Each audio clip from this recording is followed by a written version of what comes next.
Então, eu acredito que todo corretor de imóveis, ele precisa ter uma experiência de fracasso logo no início. O corretor, ele precisa passar por dificuldade, ele dá valor, para ele ser resiliente, porque em algum momento, lá na frente, no trajeto dessa jornada de sucesso, ele vai ter problema, só que lá atrás ele já superou todo. Então, o corretor, ele tem que ter isso, porque senão ele não vai ter sucesso.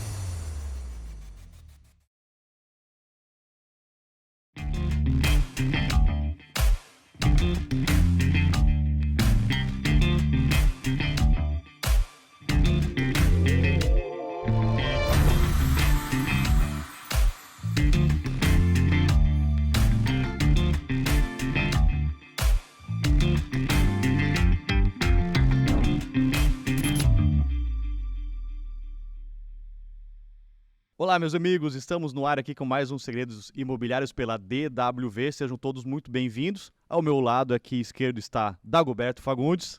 Muito bem, e aí? Show. E conosco, Dago, temos um convidado especialíssimo. Mais uma vez, que convidado, né, cara? Baita. Subimos mais uma vez o nível desse programa, cara. O negócio tá ficando complicado, né? Pra gente complicado. A gente tá sempre avançando. Diogo, tá difícil, né? Bom, a nossa equipe faz um trabalho excepcional também. Quero agradecer, mandar um abraço para todos que conseguem construir essa agenda, esses contatos e conectar pessoas extremamente relevantes para o mercado. Pessoal, muito obrigado pela audiência de vocês. E hoje aqui conosco o Diogo, quem que é, cara? Rafael Scodelário, que ele é o CEO do Grupo Scodelar, uma das imobiliárias de maior ascensão de São Paulo. Tá dando o que falar, cara fatura um monte, vende um monte, é bonito. Sei mais o que eu falo desse cara. Ele é o Tony Stark brasileiro. É mais ou menos por aí, hein, cara? Eu queria entender sobre o branding, Scodelar. Eu vou perguntar pra ele que ele tá aqui, cara. Bem-vindo. O que significa Scodelar? Scodelar, lar de casa. Tem um branding envolvido nessa marca aí? Tem, claro Você que cortou tem. parte do sobrenome e encaixou de uma forma incrível, né? Sim, Bem-vindo. Obrigado. Primeiramente, parabéns pelo estúdio lindo do podcast da DWV. Parabéns pelo evento de ontem também, que foi fantástico. A equipe de vocês aqui é uma equipe de uma performance muito relevante. Vocês estão de parabéns. Obrigado. Agora, referente ao branding da marca, o meu sobrenome é Scodelário. E aí, quando eu fui escolher o nome da Scodelar, há 11 anos atrás, em 2013, eu tive um sonho, Scodelar, bem nítido no meu sonho, que era escolha o teu lar e trazer um pouco da essência do meu sobrenome. Animal. E aí foi algo realmente que o Espírito Sensacional. Santo ali tocou no meu coração e falou, vai ser Scodelar, e foi. Cara, sob medida, fechou, né? Ficou bonito o nome, não Ficou ficou? muito legal. Mais sob medida que esse terno aí. É que eu dei uma engordadinha, então o terno tá um pouco apertado, mas é um nome muito bonito, um nome Sim. abençoado. Inspirador. E eu fico muito feliz com essa escolha. Legal. Cara, você traz aí uma referência no mercado pelos resultados que você coletou, né? Digamos, ao longo de 10 anos praticamente da empresa, e você conseguiu atingir números incríveis. Mas, para quem não te conhece, existem incrivelmente pessoas que não te conhecem ainda, principalmente de outras áreas, né? Além de São Paulo, que é onde você atua. Como que iniciou lá atrás? Rapaz, vocês estão com lenço aí, vocês vão chorar, hein? Cara, a gente precisa de informação construtiva aqui. Ótimo, eu gosto de falar da minha história, porque é uma história que no início foi muito difícil, eu tinha tudo para dar errado, eu tinha tudo para não estar aqui falando com vocês. Eu vim de uma família muito simples, a minha primeira formação foi através de um programa que era associado ao Sem Terra de São Paulo, porque a minha mãe ela não tinha casa própria, então eu tinha uma bolsa de 40% na minha faculdade. E aí eu sou formado em análise e desenvolvimento de sistemas, né, pela Associação de Sem Terras de São Paulo. E aí eu entrei como trainee no Banco Real, que depois foi vendido para o Santander. E aí, num dado momento, eu comecei a entender mais o cenário do empreendedorismo, comecei a comparar a história do meu chefe, que era o meu supervisor, o cara que tinha 15 anos de banco. Era um cara bem estruturado, mas eu via que se eu ficasse ali, eu não ia atingir os meus objetivos, que era dar uma casa para os meus pais, que era poder ter um carro bom, que era poder fazer 2 viagens por ano, que eu sempre sonhei com isso, eu sempre tive essa ambição. Ambição, conforto, né? esse conforto. Não vamos confundir ambição com ganância, tá, pessoal? Porque às vezes as pessoas podem confundir. Ambição é uma virtude, ganância é pecado. Então, eu sempre fui muito ambicioso. E num dado momento, eu comecei a estudar o mercado imobiliário. E aí, foi engraçado que, num dado momento, eu e meu amigo, que era o meu sócio no início na corretagem, estávamos na faculdade e aí ele conheceu um corretor de imóveis. E aí, esse corretor de imóveis, ele foi até a nossa faculdade para falar um pouco da profissão, que eu tinha interesse em entrar nesse mercado. Aí chegou lá, o nome dele era Dodô, me lembro até hoje. Chegou com um terninho, pagando os nossos cachorro-quente, as nossas bebidas ali. Eu falei, cara, que fantástico, quanto que é que você ganha nessa profissão? Ele falou, Rafa, eu vendo 3 apartamentos por mês, que era Minha Casa Minha Vida. Eu tiro mais ou menos uns 10 mil reais. Eu falei, cara, é isso que eu quero pra minha vida, eu quero ser corretor de imóveis. Ele, tá bom, então eu vou passar o seu contato pro meu gerente, ele vai te ligar, você vai lá amanhã, eu tenho certeza que ele vai te contratar. Dito e feito, no dia seguinte estava lá falando com o gerente dele e fui contratado. Só que a minha história na corretagem ainda foi mais triste do que a minha história na infância. Porque eu entrei numa empresa, por isso que eu tenho muito trauma do início da minha profissão, e eu não quero que os meus corretores passem por o que eu passei.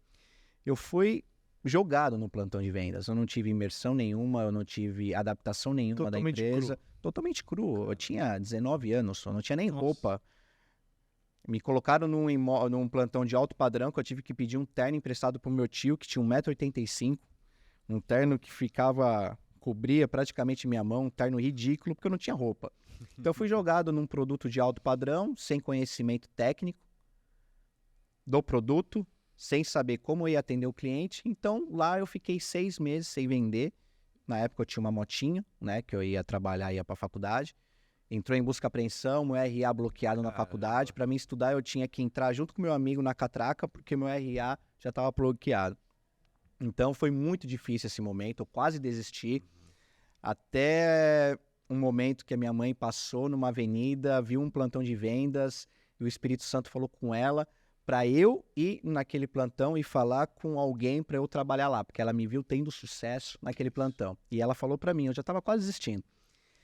E aí, resumindo a história, fiquei 6 meses nesse alto padrão, sem vender nada, né, sendo boicotado. Para vocês terem uma ideia, olha só, olha, eu já ia esquecer nessa história, que essa história aqui é muito marcante na minha vida.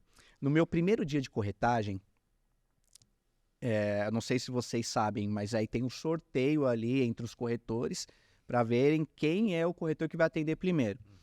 Aí, no meu primeiro dia da corretagem, coloquei o meu crachá lá, com mais 40 crachás, para o supervisor fazer o sorteio para ver a roleta do dia. Certo. O supervisor pegou o meu crachá, que na época meu apelido era Cristão.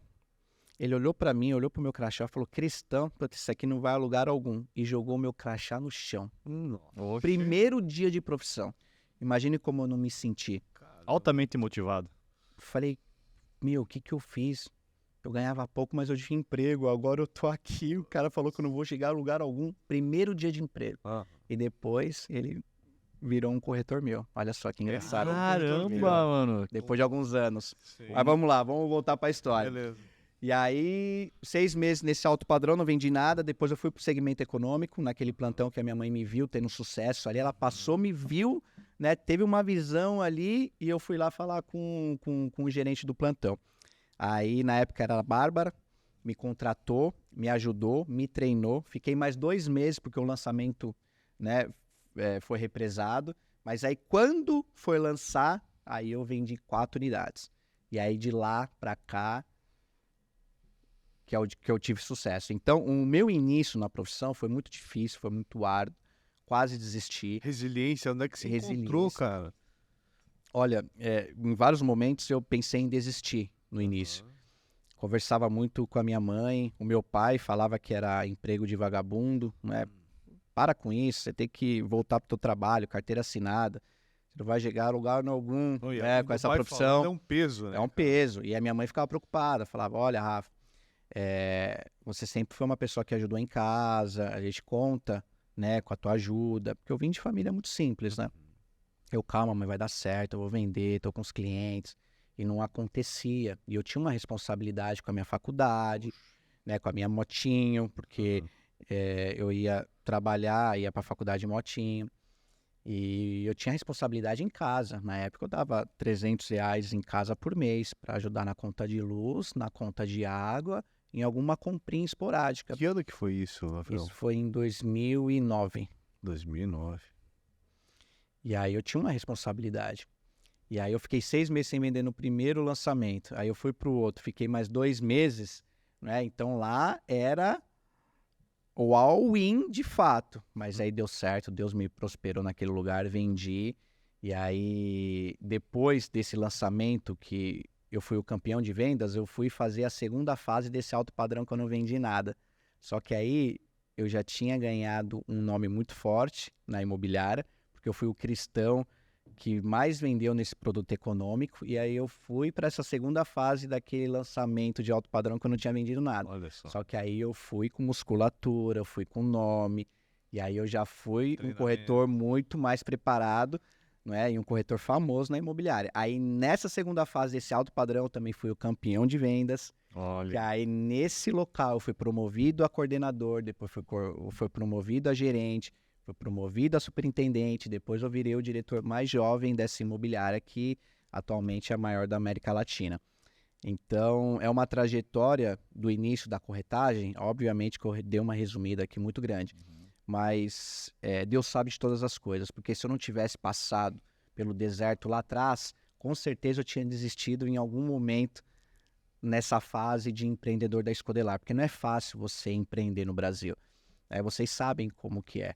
Não é só você cuidar da equipe, fazer gestão da equipe, criar processos bem definidos para você ter uma empresa de sucesso, né? Vai muito além disso. Então, eu já aprendi lá atrás a ser um cara cascudo, a passar por dificuldades, porque lá na frente eu iria passar, como eu passo até hoje, só que eu superei lá atrás, então eu vou superar agora.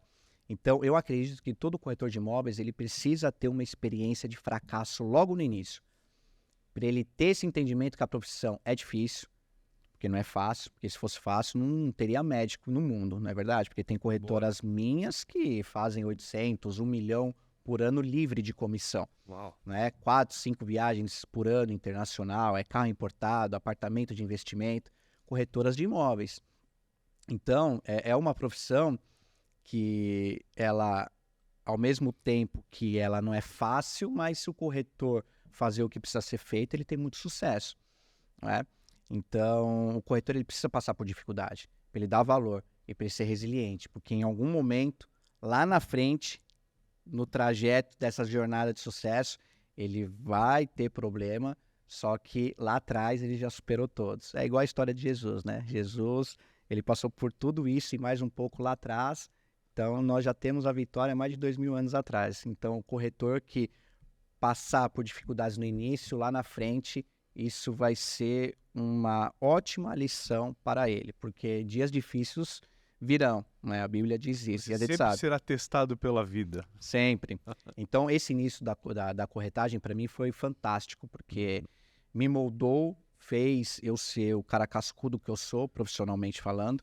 Então, tudo que vem agora de desafios, para mim, eu passo tranquilamente, porque lá atrás foi o desafio maior na minha vida. Ô, Rafa, falando em desafios, eu vou dar um exemplo aqui da DWV, que a gente teve, nós tivemos os nossos desafios, mas eu acho que teve um ponto em que a DWV antes, né, até para quem ainda não sabe, antes era uma agência de publicidade. E a gente lançou o aplicativo. Dago tem saudade desse tempo aí, Dago, da agência? Não. Mas E aí? eu guardo com carinho. Fez parte, né? Fez parte da história de sucesso, né? E aí a gente tinha a agência, a gente desenvolveu o aplicativo ele era para ser um plus para o nosso cliente, que era incorporador, porque a gente fazia 3D, fazia catálogo, fazia todos esses materiais, e o aplicativo, ele, né, a gente pegava todos esses serviços, colocava no aplicativo, então era para ser uma entrega a mais. Até que a gente decidiu, né, até lembro o dia que o Dago chegou e falou assim, cara, a partir de hoje a DWV é o aplicativo, porque a gente já não tinha mais, vi que não tinha mais vontade de continuar naquela trajetória, porque ninguém mais aguentava fazer site personalizado, apresentar logo, defender Era as uma coisas. questão da gente objetivar o que dá mais retorno. Escalar. Gastar. A energia nossa, acho que você deve entender muito bem disso, que é limitada, né? É A gente tem limitada. 24 horas e todo mundo tem o mesmo período, né? Então a gente precisa fazer escolhas aonde que a gente vai investir nosso tempo, né? A vida é feita de escolhas. Então, E aí a gente chegou nesse momento que foi aquele período assim, cara, agora DWV é aplicativo e isso foi um 180, né? Foi uma pivotada aí que a gente deu, né? A gente não imaginava que a gente ia estar nesse momento aqui, como a gente está hoje, né? Mas a gente tinha essa vontade. E aí, só para fazer essa analogia, né? Dentro dessa tua trajetória aí, né? Falando de desafios, você consegue identificar um momento na tua história que você chegou mais ou menos nessa situação que você estava aí na corretagem e tal, você falou, cara, preciso tomar uma decisão. O que eu faço? Que foi aquele ponto determinante, assim. a virada de chave eu tive algumas no decorrer dessa jornada, tanto de corretor para empresário, mas eu acho que a mais importante foi quando eu saí do cargo de diretor mais jovem do grupo, não vou falar o nome aqui, que hoje é minha concorrente, para me tornar corretor de terceiros, porque eu iniciei no lançamento. Então, o lançamento eu já dominava. Eu já sabia a fórmula do sucesso do lançamento, porque eu fui um dos melhores corretores da história desse grupo no lançamento, fui um dos melhores coordenadores, fui um dos melhores gerentes, fui um dos melhores superintendentes e fui um dos melhores diretores. Por mais que eu fiquei no cargo muito pouco tempo, mas eu tive uma ascensão muito grande.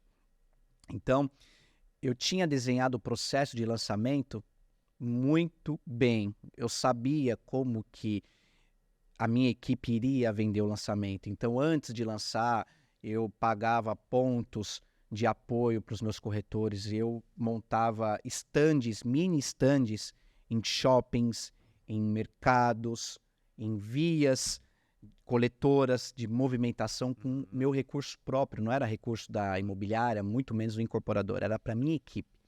Então, ali a gente angariava bastante clientes, já levava no dia do lançamento, não é? O cliente já com a pasta completa, com financiamento, com a pré-aprovação da incorporadora. Então, eu sabia o que eu tinha que fazer para ter sucesso no mercado de lançamentos. Mas como eu sempre fui um cara muito fuçado e ambicioso, eu comecei a prestar atenção. Eu falei, poxa, um cara bem sucedido é o cara que entende todo o mercado. Eu não posso ficar nichado só no lançamento, porque o mercado de terceiros, olha a imensidão de oportunidades que tem. Então, se você olhar para o lado da rua aqui, né, do prédio de vocês, isso tudo é terceiros. Olha quantas oportunidades. Exato. Lançamentos, tem uns quantos aqui na região? 5, 6. Terceiros, quantos edifícios tem? É gigante. Muitos. o número. Então, o mercado de terceiros é muito grande, principalmente em São Paulo. E eu comecei a sintetizar isso. Opa, peraí, então se eu quero ser o melhor nesse jogo, eu preciso entender de terceiros. Só que terceiros é outro jogo. Você precisa entender não só do produto, mas de diligência, os pares da região, você precisa conhecer zelador, você precisa conhecer porteiro, você precisa entender mais de financiamento, você precisa entender mais sobre economia, porque o cara que está comprando um imóvel visando rentabilidade passiva na locação, esse cara vai fazer conta. E a locação é só imóvel pronto, não é imóvel na planta. Na planta é uma projeção. Agora o pronto é uma realidade. Então, eu saí dessa imobiliária como diretor para trabalhar numa imobiliária de terceiros como corretor. Imagine o ego do cara. Pô, eu era diretor com 22 anos. Saí para trabalhar numa imobiliária de terceiros para ser corretor, para entender esse mercado. O atendimento ao cliente é diferente, diligência, documentação, financiamento, aprovação, né, os pares da região, falar com o porteiro, falar com o zelador, colocar a placa. Eu precisava entender isso para eu me tornar um cara que eu sempre quis ser, seria uma referência no mercado. E eu já estava com uma ideia de abrir um escritório. Só que aí eu fui trabalhar numa imobiliária e assim, essas imobiliárias de terceiros, eu achava que era mais organizada do que as imobiliárias de lançamento. Porque na minha época, eu não sei agora, as imobiliárias de lançamento, elas eram muito atrapalhadas, sem processo, colocava o corretor lá, sem treinamento, sabe? Na época, o Mais corretor não volume. vendia, tirava pedido. Mais volume, né, do que resultado de Volume, processo. 100 corretores no lançamento.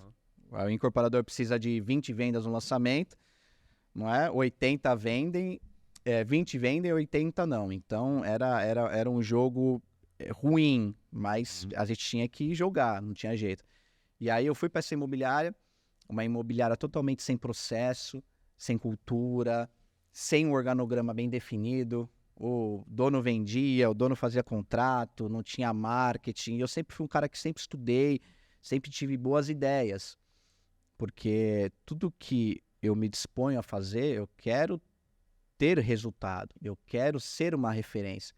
Então, quando eu fui para esse mercado, eu queria ser um bom corretor, né? E ali crescer na empresa para me fazer mais caixa para um dia abrir uma imobiliária. Só que aí, imobiliária totalmente atrapalhada, sem processo, sabe? Eu odiei. Eu falei, cara, que horrível esse mercado, né? Olha só, né? Como você precisa estar num bom lugar, com boas pessoas, para você não ter esse sentimento de frustração. E aí, eu fui para uma outra imobiliária de terceiros. Uma imobiliária um pouquinho melhorzinha, mas também toda atrapalhada. Eu falei, poxa, peraí, eu já estou há 6 meses, né, como corretor de terceiros. Fiz 2 vendas. Tô quase torrando meu caixa, porque eu saí precavido e eu não baixei meu custo de vida. Porque quando eu saí da diretoria, eu já tinha apartamentos, já tinha dado um apartamento para minha mãe, né? Já tinha carro bom. Legal. Então, eu não diminuí o meu custo de vida. Eu mantive o custo de vida porque eu ia ter sucesso na profissão como corretor de terceiros. Só que aí eu fiquei 6 meses, porque eu tenho um prazo de validade, é 6 meses, porque eu me frustrei muito com esses 6 meses, não é? E aí eu tinha esse prazo que, poxa, em 6 meses eu tenho que virar. Só que eu tinha feito 2 vendas baixas e o meu caixa já estava acabando. Eu falei, opa, peraí, eu tenho que me posicionar. Ou eu fico, diminuo o meu custo, ou eu volto para ser diretor dessa empresa que eu saí, né? Que eu saí com portas abertas e até o dono, né? Até hoje é meu amigo e eu tinha aquela porta aberta para voltar. Falei, poxa, mas eu não quero voltar. Eu também não quero ficar nessa. Cara, agora é a hora de eu abrir meu escritório. Vou abrir minha imobiliária. Aí eu fiz um plano de negócios, fiquei 2 meses montando, levei no Senac, né? Para os professores avaliarem. O meu plano de negócios foi o melhor do ano e eu fiz em 2 meses, porque o plano de negócio, vocês sabem como que é, o business plan, Sim. né? Qual é a tua operação, que ferramentas você vai usar, né? Que tipo de pessoa você precisa para ter esse envolvimento entre cliente, ferramenta e resultados. Se der errado, qual válvula de escape você vai utilizar. Então, eu montei, né, um plano de negócio, levei para os professores, foi aprovado, foi bacana. Eu falei, pô, agora é a hora. Aí, aluguei uma salinha de 27 metros, contratei o meu, que é meu cunhado agora, como jurídico para fazer os contratos, né, e fazer a diligência, e a minha irmã como corretora. Então, eu iniciei em 2013 a jornada da Escodelar, numa sala de 27 metros, eu, minha irmã como corretora, e eu também, né, e o meu cunhado para fazer os contratos. E aí, de lá para cá, é tudo história, né? Hoje nós estamos com 4 unidades em São Paulo.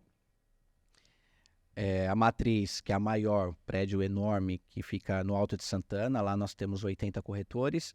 Nos Jardins, que é uma operação recente, acabou de fazer 2 anos, mas já nos tornamos ali uma referência no quadrilátero de ouro. Temos uma equipe muito boa, com mais ou menos 70 corretores. Temos a Serra da Cantareira, que nós ali, 70% dos negócios é a Escodelar que faz. Mais ou menos uns 10 corretores. E agora a Alphaville, que acabamos de inaugurar, com mais quase 10 corretores também. Em uma unidade em Orlando, na Flórida, que eu abri em 2018 para trabalhar só clientes brasileiros, buscando investimento e dolarizar o patrimônio. Hoje nós administramos cerca de 100 casas lá, né, que foram bons investimentos para os nossos clientes, pagaram barato na época, taxa boa, e Orlando tem uma vacância muito baixa em vacation. Então as casas lá, a nossa média é de 22 dias por mês as casas sendo alugadas. Uau. Então o investimento é muito bom. E nós temos um setor de administração de locação, quase 2.000 contratos.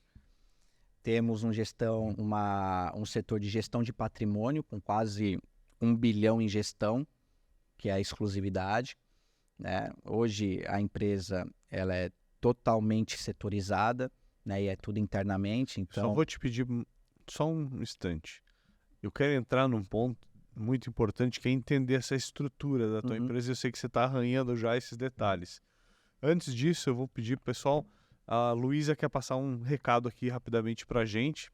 Então eu vou deixar rolar aí o material que ela quer apresentar, tá bom? E a gente já em seguida faz a pergunta aqui pro Escodelário para ele explicar melhor o que é essa estrutura das empresas que ele está trabalhando, da empresa, do grupo, né? E como que ele estrutura essa gestão aí, tá bom? Então já voltamos aí. Corretor, eu vou te passar um recado sobre as 4 vantagens em fazer parte do Clube Premium DWV. A primeira delas é a integração. Com essa função, você seleciona qualquer imóvel da DWV e adiciona em seu site. É basicamente copiar e colar. E o melhor, eles se atualizam automaticamente.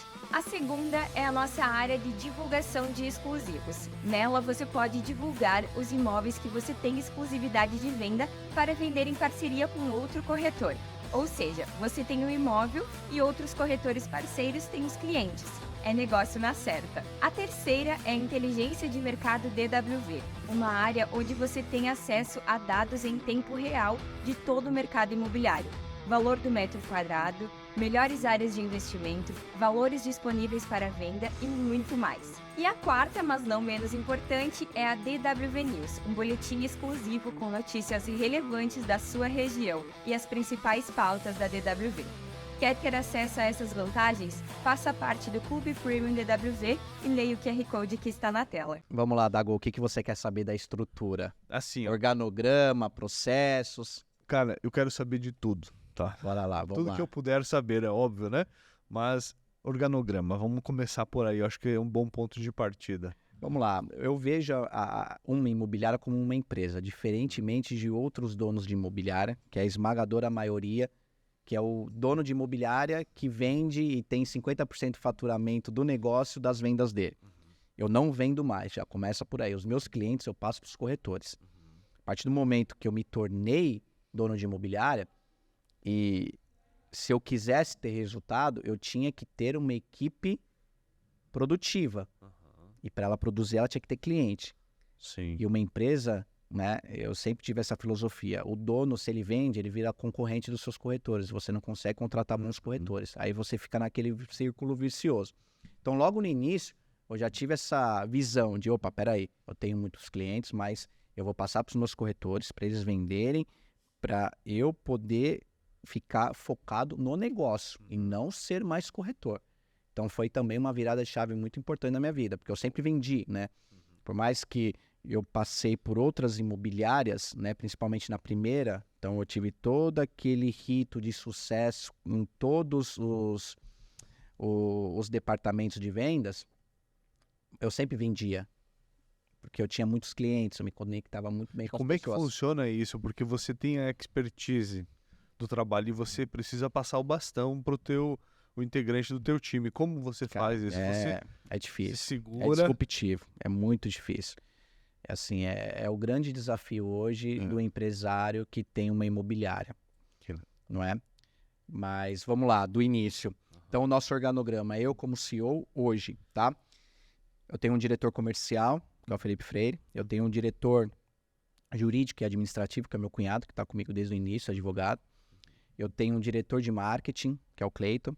Eu tenho uma diretora de RH, que é a Patrícia, que fica na parte, o setor dela, na parte das contratações, na parte das integrações e na parte dos desligamentos também. E ela é coach terapeuta, e ela acompanha também os corretores. E aí nós temos também o setor de qualidade, que é a qualidade dos anúncios, e nós temos também o pós-venda. E temos também a administração das locações. E temos também o setor da gestão de patrimônio. Então, vocês estão entendendo que... Eu achei legal o que ele comentou aí, questão de qualidade dos anúncios, cara. Olha só que importante isso. Eu, às vezes, me deparo com vários anúncios que eu recebo de, sei lá, vários tipos de situações, mas imóveis. Às vezes você vê uns anúncios assim, tão mal formatados. Você assim. não imagina, né? Às vezes, mas tem empresas que têm uma curadoria desse conteúdo. tem. Né? E agora a gente começa a entender por que é tão assertivo o resultado. Né? Aí que está o jogo, porque quando a empresa é pequena, por exemplo, antes, logo no início, 2 anos de empresa, quando nós tínhamos 15 corretores, então a nossa conversão era de 5% do lead recebido. Era uma conversão fantástica. Só que a partir do momento que você vai crescendo, automaticamente você vai perdendo, é normal, a sua qualidade. Então hoje nós estamos com 180 corretores mais ou menos. É difícil a gente manter a qualidade que nós tínhamos no passado. Então por isso que a gente faz esses movimentos de contratações, de acompanhamento principalmente, de todos os setores, para a gente não perder a mão. É como eu falei ontem no evento, hoje nós poderíamos ter tranquilamente 500 corretores. E nós temos estrutura para isso, porque os nossos escritórios são grandes, nós temos muitos funcionários. Hoje, ao todo, passa de 280 tranquilamente entre associado e funcionários. Então nós temos estrutura para isso. Só que, a partir do momento que a gente cresce desorganizado, a gente acaba perdendo mais qualidade. E hoje a qualidade no nosso segmento é extremamente importante para o resultado. Né? Então, se nós compararmos aí imobiliárias que tem 2.500 corretores, os caras venderam 2 bi. Eu com 180 vendi. Entendeu? Então, é diferente. No final do dia, qual a empresa mais valiosa? Qual a empresa melhor? Qual a empresa que leva a melhor experiência para o cliente? É a que tem mais de 2.500 corretores, que vende 2 bi, ou a que tem 180 corretores, que vendeu...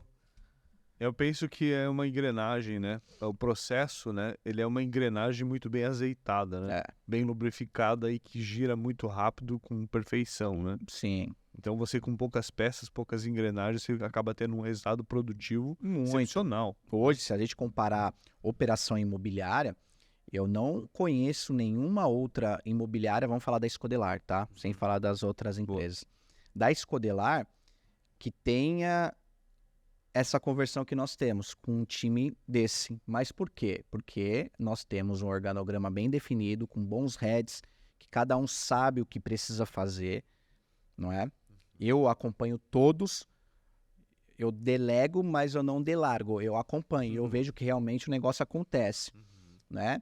E eu tenho um baita time. Hoje, com o nosso business plan, com a nossa estrutura, com a nossa cultura, com a nossa visão, missão e valor, nós conseguimos sim replicar o nosso modelo de sucesso que nós temos em São Paulo, em qualquer região do Brasil.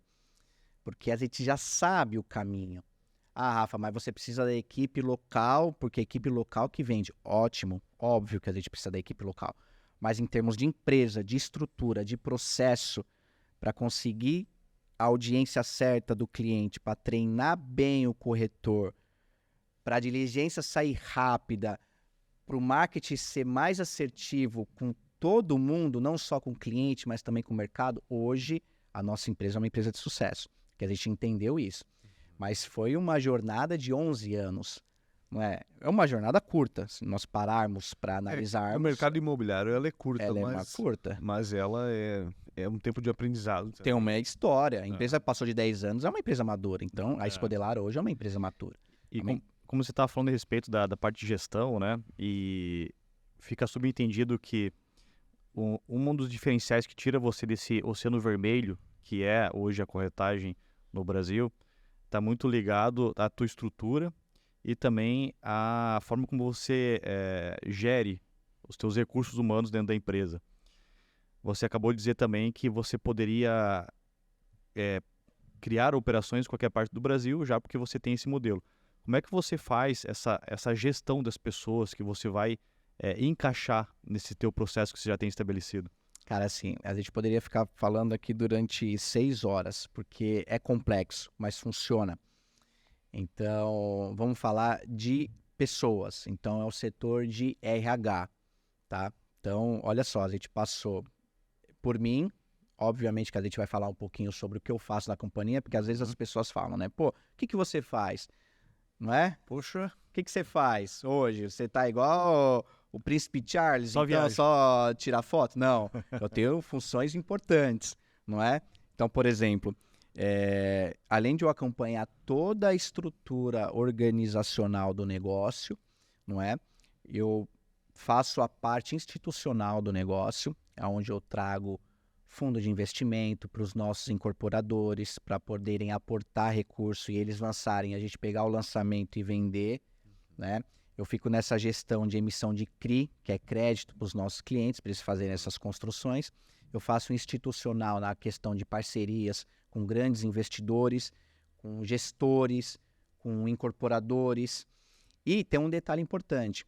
Propostas acima de 5 milhões, eu estou ligado. Eu estou acompanhando, porque a gente tem um comitê de propostas. Se eu abrir meu WhatsApp aqui, a gente está rolando aqui umas 15 propostas de 5 milhões. E propostas acima de 10 milhões, eu atuo junto com o corretor e com o gerente. Porque 3 cabeças, 4 cabeças pensando é muito melhor do que uma. Lógico. Então a gente traz alternativas para nós não perdermos o negócio. Porque uma venda acima de 10 milhões não é só a venda, não é só os honorários. Nós estamos falando de N possibilidades. Porque quem está comprando um imóvel de 10 milhões é um investidor. A gente pode tê-lo na carteira para vender outros ativos de investimento. E o cara que está vendendo é a mesma coisa. O cara que está vendendo é o cara que tem grana, é o cara que tem acesso, é o cara que pode te colocar em mesas importantes para você fazer mais negócio. Então esse papel eu faço também. Explorar o máximo do Explorar negócio. o máximo do cliente. Muito legal. As pessoas falam, pô, então você vende. Não, eu vendo para o meu corretor. Então hoje essas grandes negociações eu acompanho bem de perto para a gente não perder e para a gente se conectar com pessoas ainda mais importantes. Inclusive, ele estava aqui nos bastidores ali o tempo todo já negociando no WhatsApp, né? Sim, não para. Tá aqui o último dia do mês, ó, a gente assinou uma de 8 milhões e precisa assinar pelo menos mais umas 2. Já Pra bater dizia- a meta. Já dizia Nelson Rodrigues, a vida como ela é. Então esse hoje é meu papel, tá? Eu participo das contratações também de heads importantes, por exemplo, gerentes. Eu acompanho a contratação de ferramentas, por mais que eu tenha um time fantástico, mas eu preciso saber do que está acontecendo. Eu acompanho o financeiro, não é? Porque a gente não pode apenas delegar, a gente precisa acompanhar. Qual que é a nossa filosofia hoje dentro do negócio? É você ensinar a pessoa. Você precisa ensinar. Você não pode cobrar aquilo que você não ensinou. Então, hoje o nosso ensinamento é fundamental para qualquer área, seja para corretores de imóveis, para financeiro ou para faxina. Temos que treinar, Boa. temos que acompanhar. Então, não é só treinar o corretor, nós temos que acompanhá-lo para ver se ele está fazendo o que precisa ser feito. Sim. Motivar, não é? Que a gente está ali com uma pessoa.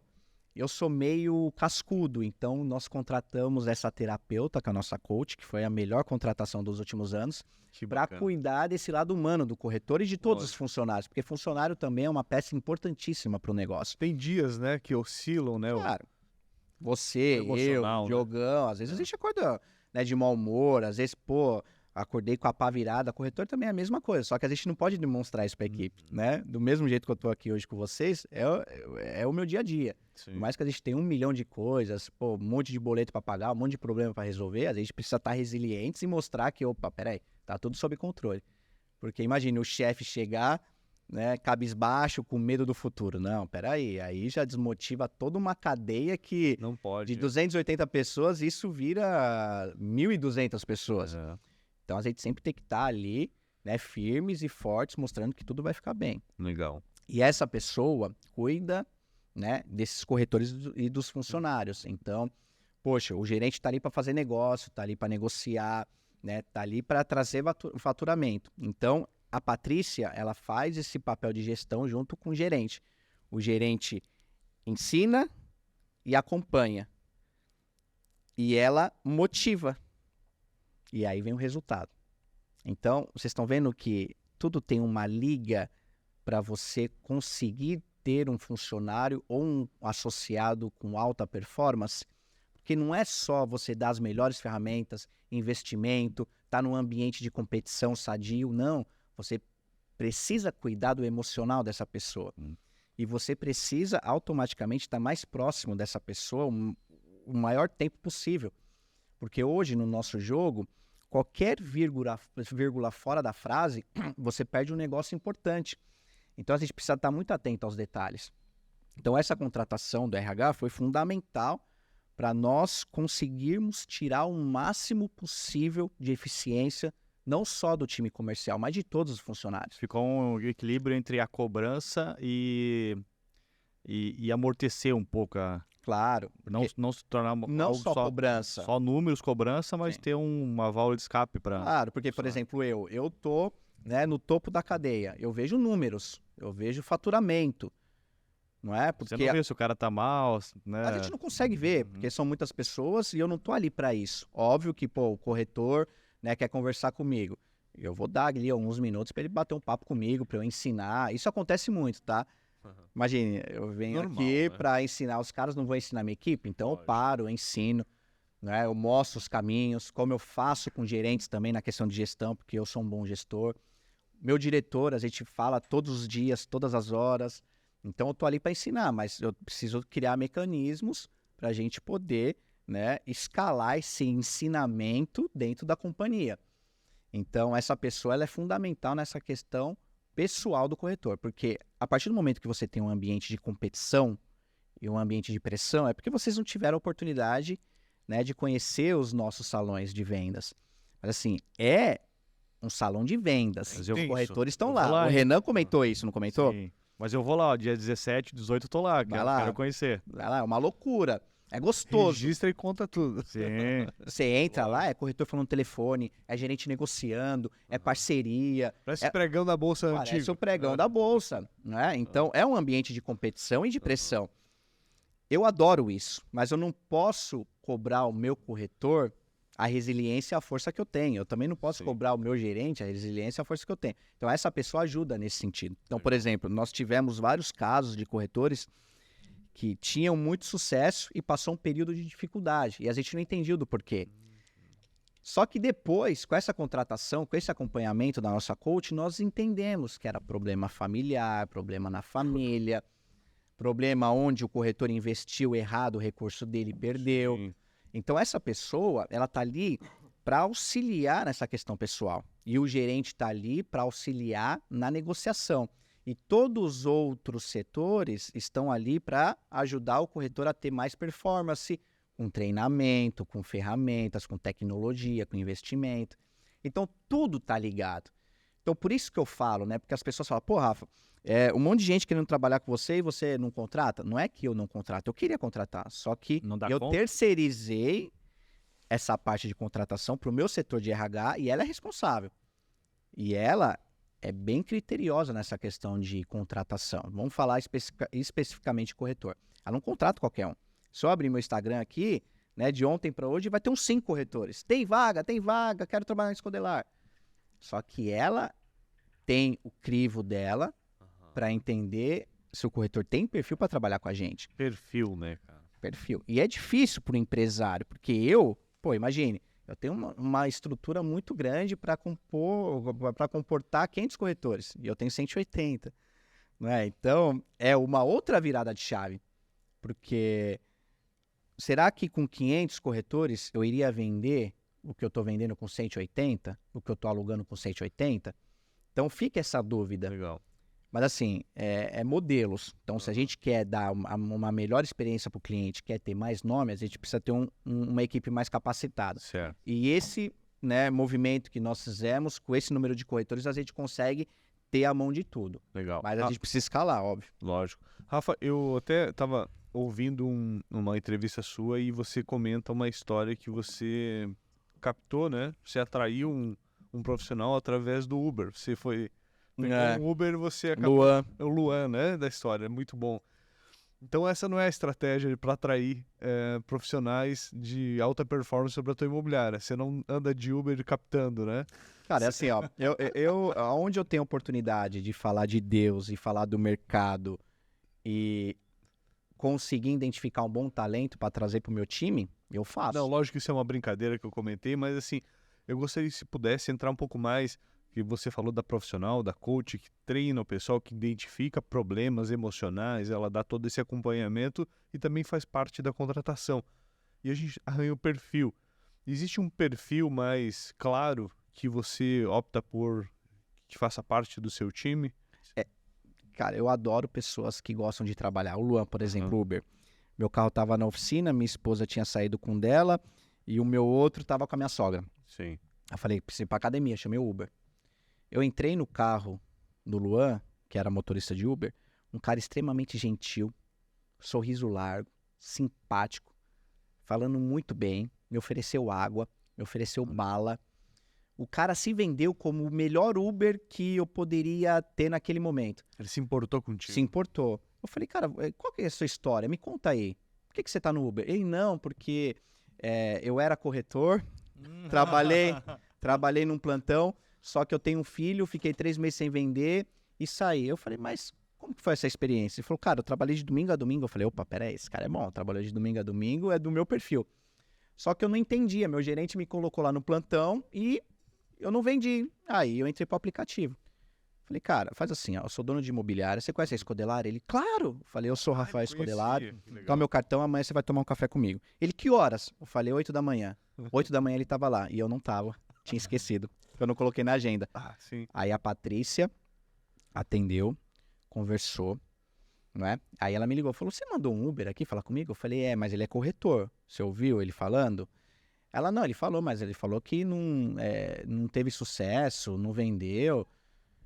Eu não vou contratar. Eu falei, não, Paty, eu acho que você precisa dar uma chance pra esse rapaz, porque ele é correria, ele é trabalhador. Ela falou, não, ele falou que ele dirige 12 horas por dia. Eu falei, Paty, ele falou, não, vamos fazer um teste, vamos fazer a integração. Ela fez a integração, ele passou super bem, não é? Passou nas provinhas que a gente dá na integração e botamos ele pra trabalhar. Arriscamos. E hoje é um cara que é top 30 do escritório. Não é? Acabou de comprar um carrinho zero, aquele T-Cross, comprou um apartamento, casou, a esposa tá grávida. Que legal. Ou seja, de um Uber, não é? Que tinha sido corretor, tinha se frustrado, hoje é um bom profissional. Então é uma história que eu acho que na vida a gente também não tá só vendo a situação financeira do negócio, a gente precisa dar oportunidades, porque lá atrás alguém me deu oportunidade, vocês também. Como o meu coordenador na época disse que eu não tinha perfil algum, não é? Nossa. E hoje eu tô aqui falando com vocês. Então eu identifiquei esse talento. Esse é um dom que eu tenho, que Deus me deu, que eu consigo identificar boas pessoas e bons talentos. Que legal. Histórias como essa que enriquecem, cara. Enriquece o coração do corretor também. Mas bora. Ô, Rafa, e como que você... Acho que é um dilema muito grande, né, nas operações imobiliárias, que como que você lida, como é que você faz essa cobrança, né, do teu time? Cobrar, mas de uma forma que você não agrida, né, às vezes a motivação da pessoa, mostrar para ela que ela não está entregando o resultado, que ela precisa entregar resultado, mostrar que ela não está sabendo fazer, mas sem comprometer a motivação do teu associado. Cara, é muitos assuntos, não é? A gente poderia ficar o dia todo conversando aqui, passando para a audiência Assuntos o que é ser um corretor de imóveis de sucesso, o que é ser um dono de imobiliária, né, de sucesso, o que precisa fazer para realmente nós termos o resultado esperado. Mas vamos tentar resumir. A cobrança é um alinhamento de expectativa.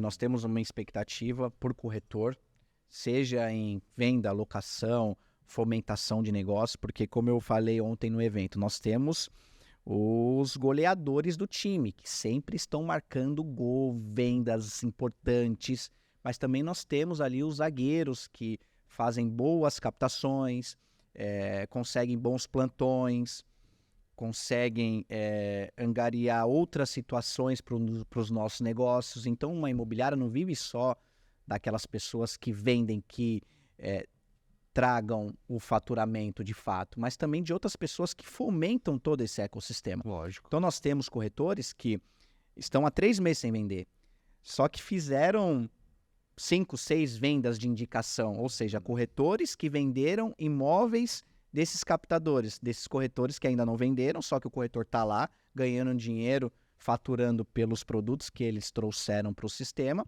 E se eles não tivessem esses imóveis no sistema, não teria saído essas outras vendas desses goleadores. Lógico. Então é toda uma cadeia. Então nós temos corretores fantásticos que vendem, que alugam, que traz um faturamento muito bom para a empresa, mas também temos os corretores fantásticos que trazem bons produtos, que colocam boas placas posicionadas em avenidas, né, que trazem outros negócios para a nossa cadeia de serviço. Então, é esse acompanhamento que nós fazemos muito.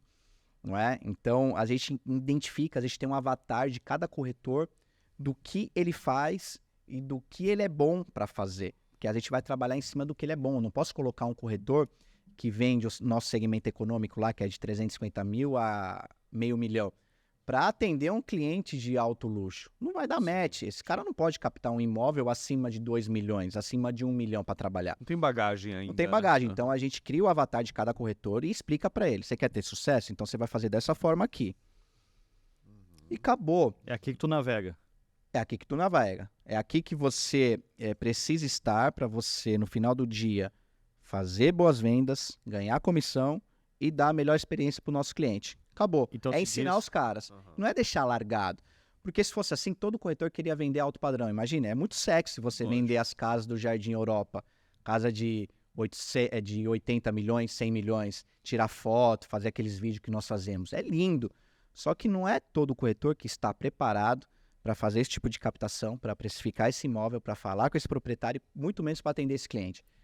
Então se diz que a questão da cobrança ela está lastreada, principalmente no alinhamento de expectativa. Você Da conversa com o expectativa. cara e fala, ó, espero isso de você e a partir daqui nós temos um acordo, seja firmado documental ou moralmente e eu espero isso de você, então tá aqui e depois disso vem a cobrança. Porque o corretor ele vai criando musculatura de atendimento e ele pode mudar o perfil dele, né? Por exemplo, eu comecei no alto padrão, depois fui para o segmento econômico e voltei para o alto padrão de novo. O corretor tá assim, a gente precisa estar ligado. Mas qual que é a expectativa de cobrança? Né? Isso é muito importante.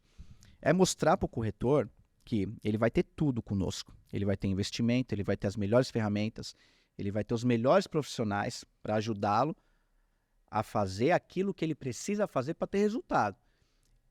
Então, nós vamos acompanhar. Se ele não fazer aquilo que ele precisa fazer, a amizade continua, vamos ser amigos, quanto mais amigos, melhor, mas trabalhar com a gente não vai trabalhar. É do nosso jeito, não é? Então, nós temos uma cultura muito forte referente a isso. Né? É uma empresa que tem 11 anos, que está se tornando uma referência nacional.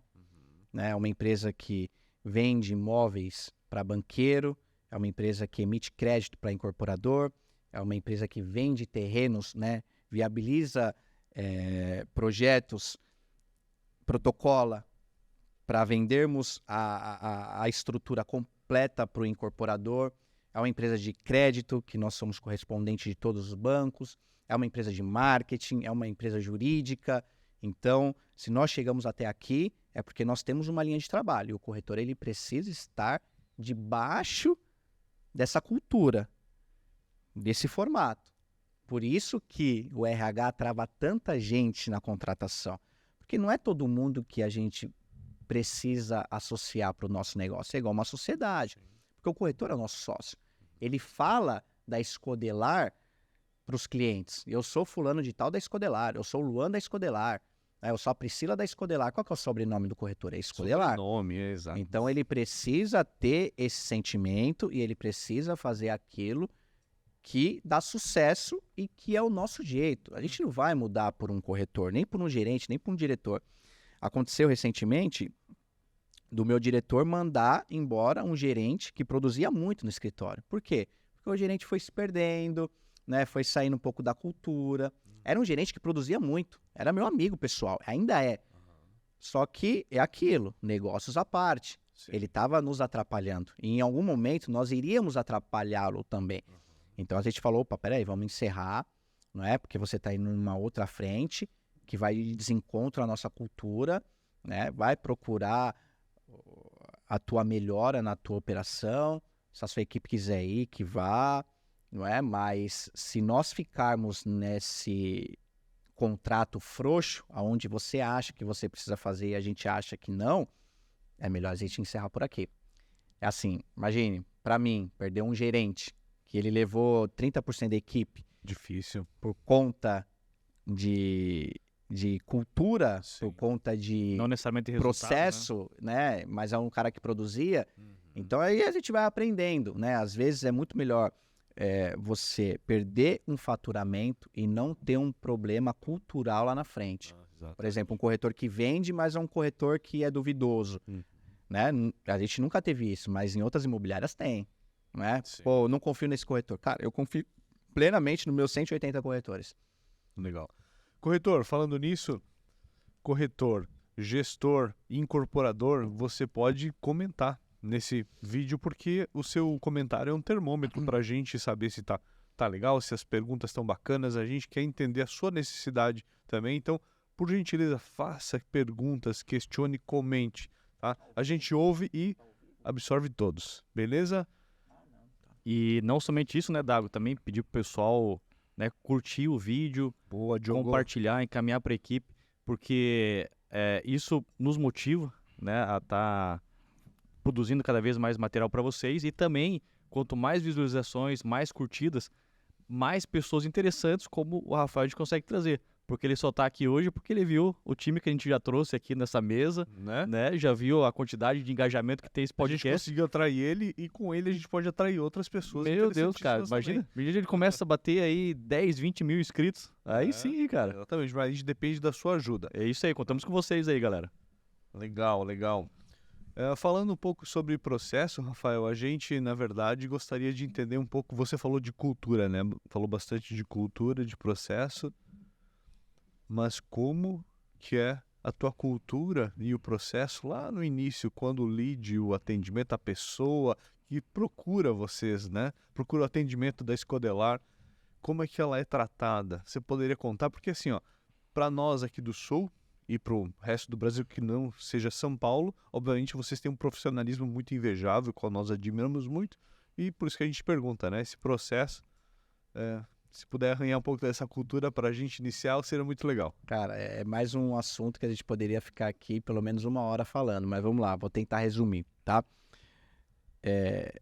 O nosso processo de sucesso voltado ao faturamento, ele inicia com o treinamento do corretor. O corretor precisa estar apto a atender não só o vendedor, a fazer uma boa precificação, fazer uma análise de mercado, entender do porquê que ele está vendendo, mas também atender os clientes que virão através desse anúncio que a gente propaga nas redes sociais, nas vias de comunicação. Mas vamos lá. O corretor, ele vai captar um produto. Ele precisa entender do porquê que aquele proprietário está vendendo aquele imóvel. Porque ali já é um lead. Se a gente pegar historicamente, né, que a gente tem essa métrica de 5 anos para cá, 90% dos proprietários que estão vendendo um imóvel, eles vão adquirir outro imóvel. Então já é um lead. Então ali, o corretor, ele entendendo do porquê que aquele vendedor está vendendo aquele imóvel, ele já tem um cliente comprador. Então, ele entendendo o perfil daquele vendedor que está vendendo aquele imóvel, do porquê que ele está vendendo, ele consegue precificar aquele ativo para vender rápido. Por exemplo, Dago, você está vendendo o teu apartamento frente mar aqui em Balneário por 10 milhões. Dago, do porquê que você está vendendo esse imóvel? Eu preciso entender. Para a gente criar uma tese do teu produto, para a gente ter um volume, né, maior de clientes, consequentemente, fazer a venda mais rápida. Ah, Rafa, eu estou vendendo porque eu quero uma casa em Juiz de apartamento. Ok. Essa casa que você está buscando, você tem uma região específica? Tenho. Eu quero uma casa... Qual que é aquele condomínio que tem aqui, Diogão? No Plaza. Plaza. Tá. Uma casa de qual tamanho que você está procurando? Ah, estou procurando uma casa de 2 mil metros de área útil. Você já tem mais ou menos o valor dessa casa, que é 12 milhões. Sim. Ok, Dago. Então você quer uma casa de 2 mil metros no Plaza, vai estar em torno de 12 a 15 milhões. Ok. Tá. Então, qual é a sua expectativa de venda desse imóvel? Ah, Rafa, eu quero 10 milhões. Tá bom. Antes de eu aprovar esses 10 milhões, eu vou fazer um estudo mercadológico para ver se o mercado vai absorver esse valor. Tá? Porque o mercado é muito eficiente em precificar o ativo imobiliário. Não necessariamente é aquele valor que o proprietário está sugerindo ou que o corretor está sugerindo. A gente precisa estudar para ver. Porque a venda para o proprietário pode se tornar um problema de frustração. Sim. De novo, alinhamento de expectativa. Alinhar a expectativa. Pelo mau atendimento do corretor. Então, já começa pela captação. Se eu encontrar uma casa no Plaza por 12 milhões e você está pedindo 10 milhões no seu apartamento, e aqui é uma oportunidade, Com certeza eu vou conseguir precificar teu apartamento não em 10, mas em 8, para vender rápido para você não perder essa oportunidade. Sim. Porque você não vai perder, você vai deixar de ganhar no teu apartamento, mas você vai ganhar na nova compra. E a partir do momento que eu conseguir precificar teu imóvel, mostrando essa oportunidade que é boa, num valor mais baixo, automaticamente eu tenho uma venda mais rápida. Olha aí. E Olha a visão. E você vendendo mais rápido esse imóvel e comprando esse, estamos falando em 2 honorários. Então o corretor ele não faz isso. Só que os nossos corretores estão preparados a fazer isso. Boa. Então toda a captação, a gente capta aí 700 e poucos imóveis por mês. Todos os proprietários são clientes futuros de compra. Seja para moradia ou seja para investimento. Às vezes o cara está vendendo um galpão comercial que está rendendo 0,3, mas ele quer investir isso no real estate. E a gente vai apresentar produtos, não é? Que tem a rentabilidade passiva na locação acima disso. Então a gente só troca o ativo. Então o corretor aí ele já tem que ser um baita profissional no atendimento ao proprietário. E aí vem a outra parte do funil, que é o material do produto. Então hoje nós temos um marketing que faz fotos, vídeos e tour virtual dos produtos. E nós temos o setor de qualidade para desenvolver a descrição do produto.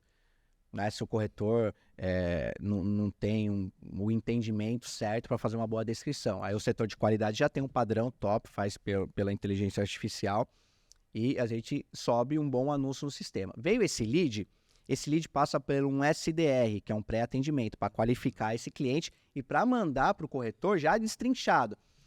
Então a gente tirou isso também, né, de alguns corretores.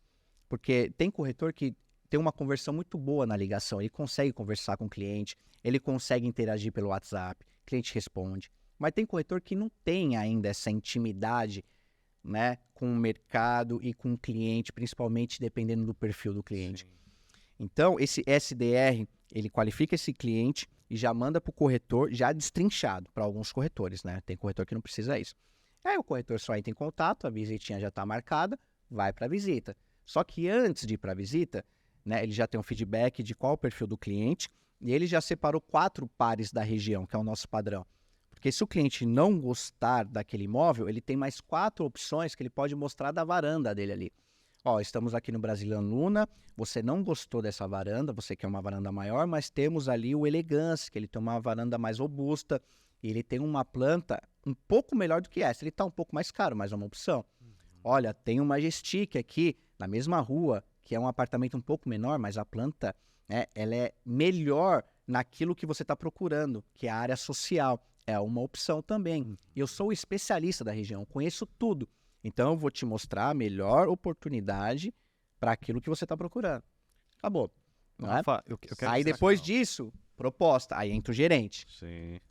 Eu quero destacar, Rafa, um negócio que você falou que, cara, que bateu muito forte na minha cabeça aqui, que parece que eu entendi uma coisa que eu não tava ali, mas eu não estava percebendo, que é a diferença de vender e fazer negócio.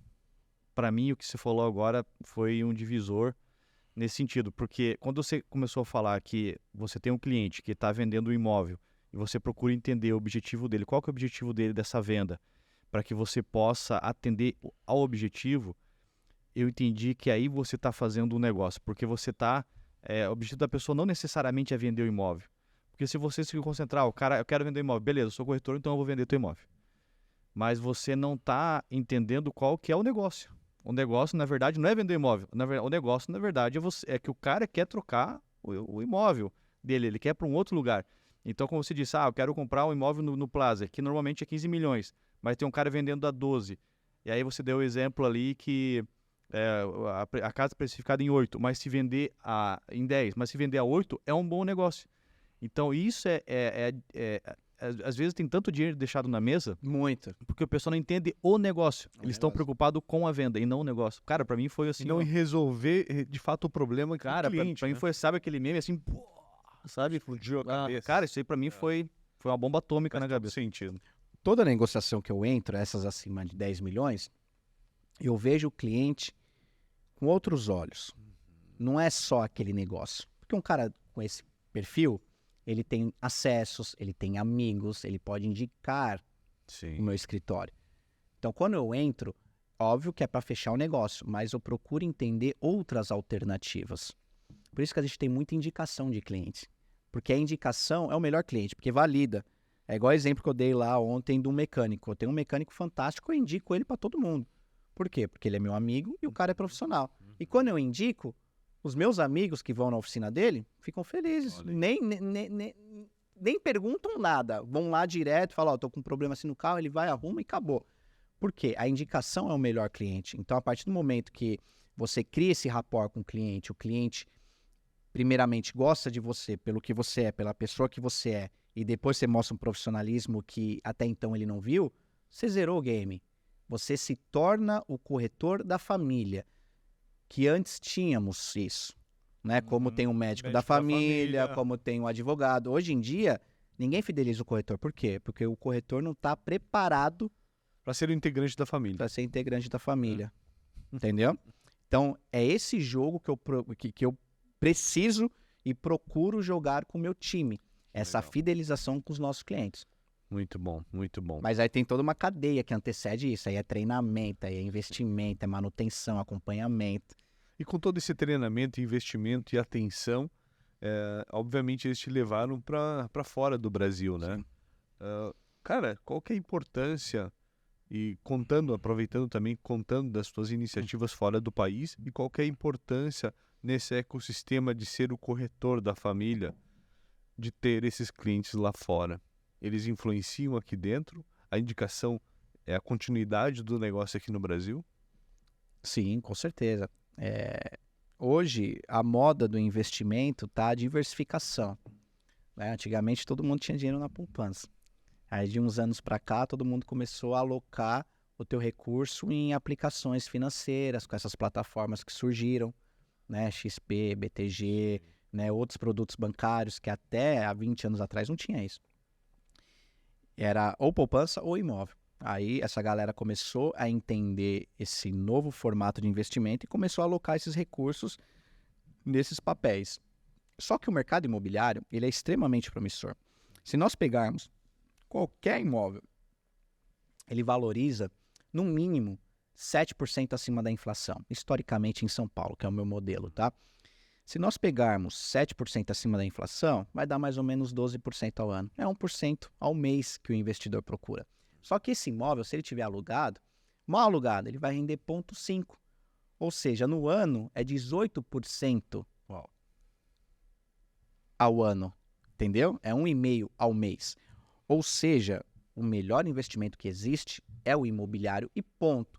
Pode vir assessor, pode vir gerente falar comigo que eu provo por A e mais B, porque eu entendo o mercado financeiro, né? Eu invisto no mercado financeiro, então qualquer tese de qualquer produto mais ou menos é muito mais rentável que o mercado financeiro. As grandes famílias, se nós pegarmos as grandes famílias do mundo, mais de 70% do patrimônio estão lastreados em imóveis. Ou seja, você vai discutir com uma pessoa dessa? Não vai, certo? Então, o imóvel é o melhor investimento que existe. Então, a gente está com uma frente, né, que eu estou à frente disso, que é trazer, né, esse entendimento para esses investidores. Então, a gente tem alguns produtos chaves que nós mostramos a tese para esses clientes e mostramos que é uma boa alternativa de investimento. E agora, né, com esse convite para falar sobre o real estate nos Emirados Árabes, eu vou levar oportunidades tanto do Brasil para lá, quanto de lá para cá. Porque eu também não posso fechar os olhos para o mercado de Dubai. É um mercado que vem crescendo absurdamente. É o mercado que mais se cresce no mundo. Né? Cada esquina tem um canteiro de obras com prédios de 70 andares. Então, é um mercado extremamente promissor. E essas famílias, né, eles têm um recurso para investir em outro país. Se a gente mostrar uma tese bem formada, um país sério, câmbio forte, não é, valorização alta, rentabilidade alta, esse pessoal eles investem em Dubai tranquilamente, né? E o pessoal de Dubai também investiu em São Paulo, né, no Brasil, Itapema, em Balneário, porque realmente aqui tem muitos negócios. Então, essa conexão, esse formato é o que eu vou desenvolver com o pessoal lá em Dubai. Tanto trazer clientes para cá, quanto levar clientes do Brasil para lá. Então, essa conexão a gente está formatando, eu e o presidente do Lead Emirados, que é o Rodrigo Paiva. Então, a gente montou uma tese realmente para fazer esses negócios bilaterais no nosso mercado. Legal. Isso é pensar grande. E pensar bem. E crédito também, né? Porque se a gente levar em consideração, ali é a terra do recurso. O dinheiro brota da terra. Literalmente. Literalmente. Então, para um cara desse entrar num equity de um amigo incorporador com 50 milhões de reais, não é absolutamente nada para eles. E isso vai ajudar muito os nossos construtores aqui, vai nos ajudar muito com o faturamento do lançamento, da gestão do negócio. Então, são negócios bilaterais. Então, a gente formatou bons negócios, né, tanto daqui para lá quanto de lá para cá. Legal, Rafa. Sempre baseado numa tese, né? Muito bem Sempre. estruturada. Não, hoje a tese, por exemplo, se eu for vender essa caneca para você, eu tenho que mostrar do porquê que você precisa comprar essa caneca. E para isso, eu preciso da tese da caneca, né? É uma caneca robusta, é uma caneca bonita, é uma caneca que o apoio dela é confortável.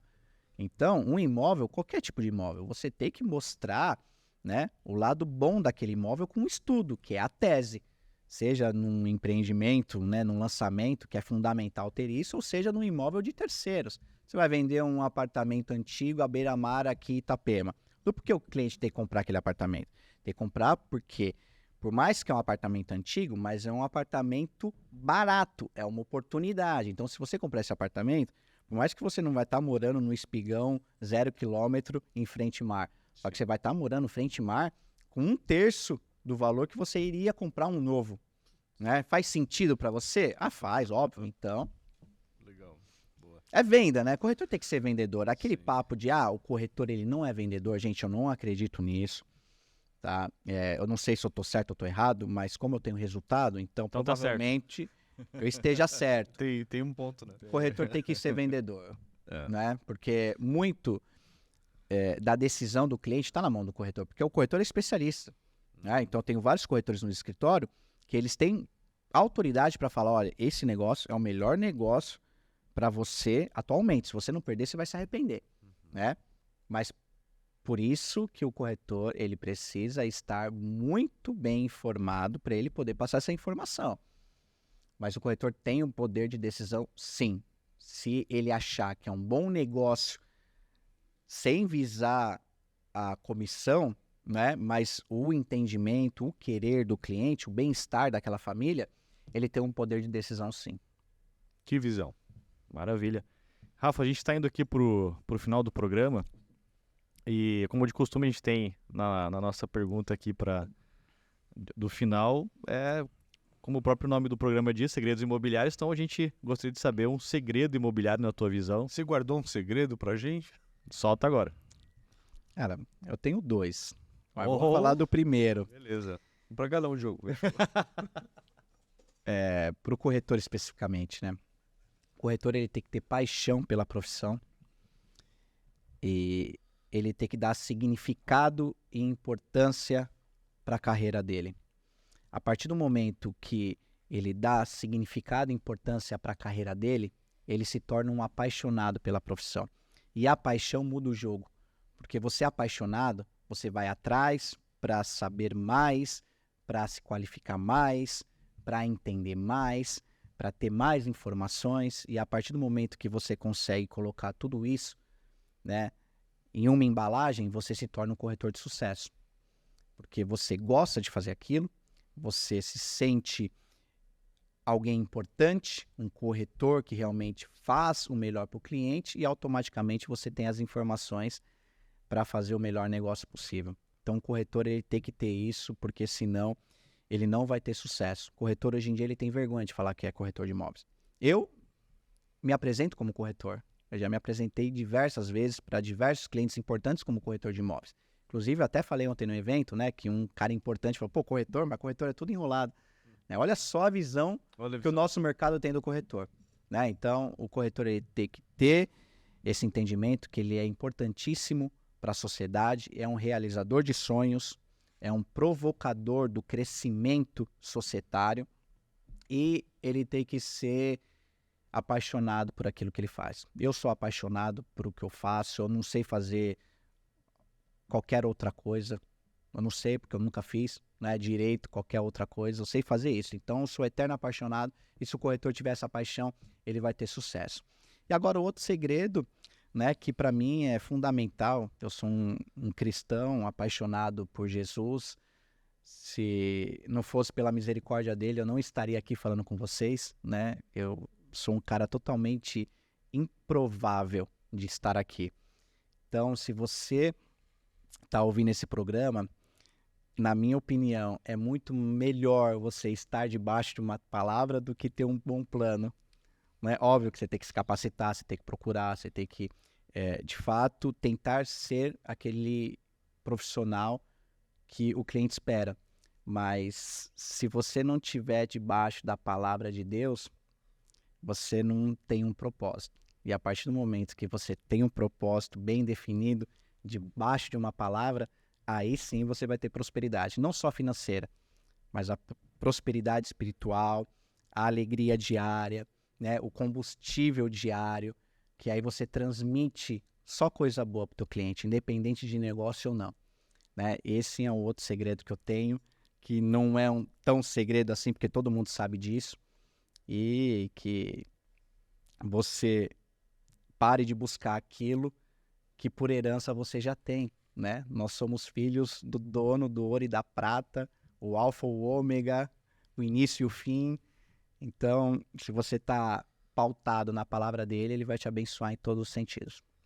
E ele fala com brilho no olho. Rapaz, Cara, né? eu até me emociono, porque assim, Veio do coração essa. veio do coração, porque se não fosse Deus, eu não teria a sabedoria que eu tenho nos negócios, né? Eu não seria um cara estratégico do jeito que eu sou, eu não teria tido esses acessos que eu estou tendo, eu não sentaria em mesas que eu estou sentando. Então, isso é Deus na minha vida. E vai ser na vida de vocês também, que eu creio. Rafael Escodelário, muito obrigado por compartilhar esses pensamentos com a gente e com o nosso público. Obrigado de coração, cara. Obrigado a vocês, parabéns pelo programa, pela estrutura, vocês têm um time fantástico e eu ganhei 2 amigos aqui. Mais do Com que certeza. 2, tenho muitos amigos agora aqui Vários. em Itapema. E fãs aqui, né? Ah, que bom. Tá bom. Valeu, cara. Obrigado mesmo. Um abraço, pessoal. Até o próximo. Valeu. Tchau. Valeu, tchau, tchau.